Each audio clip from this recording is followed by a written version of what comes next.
Hi, my name is Susan Gillis, and I'm the Centennial Historian for Fort Lauderdale Centennial Celebration. And I want to tell you a little bit about the history of spring break, for which Fort Lauderdale was well known for many years. In the 1920s, late 1920s, Fort Lauderdale built a beautiful pool called the Las Olas Casino Pool on the beach. And in the 1930s, the first of many annual collegiate swim forums took place at that pool. And this brought college students to Fort Lauderdale from the mid-30s until present day in the wintertime. And many people think that this is really the origins of our spring break, what we call spring break today in Fort Lauderdale. By the 1950s, the city fathers were actually attracting college students on purpose to the area. In 1954, Holiday magazine reported that Fort Lauderdale, which did not have a college or university at that point, was the greatest college town in the country. And in 1959, Time magazine interviewed a co-ed about why she came to Fort Lauderdale, and her answer was, "This is where the boys are." Well, very quickly in 1960, an English professor named Glenn Swarthout produced a book by that name, and within the same year a movie was produced, much of it filmed here in Fort Lauderdale, called Where the Boys Are.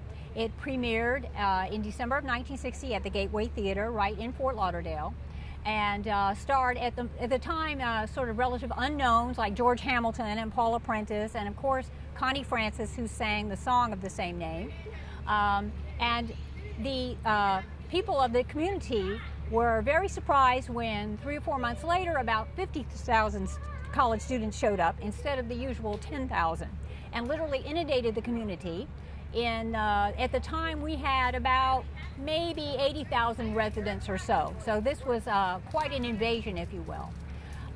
The college invasion, and it was called college student invasion or the Easter vacation, and later became known as spring break, continued through the 60s, 70s, until the mid-80s, when reportedly the crowds were as high as 350,000 students.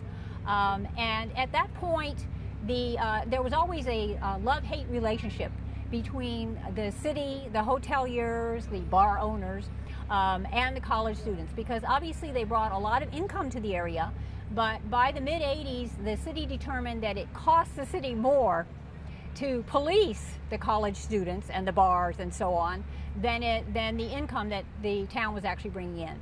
So after 1985, the heyday, if you will, of spring break, the city enacted a couple of ordinances. They put up a big wall along A1A to corral the college students away from the cars on the beach. Traffic was a terrific problem then.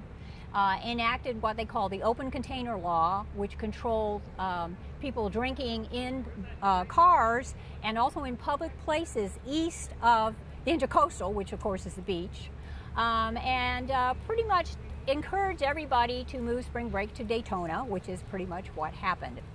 So there still is a spring break down in Fort Lauderdale, but it's much more like the spring break of old, not with the impact, and the whole flavor of the beach and Fort Lauderdale have changed very much, as has its reputation, since the mid-1980s, which was sort of the final days of the classic spring break in Fort Lauderdale.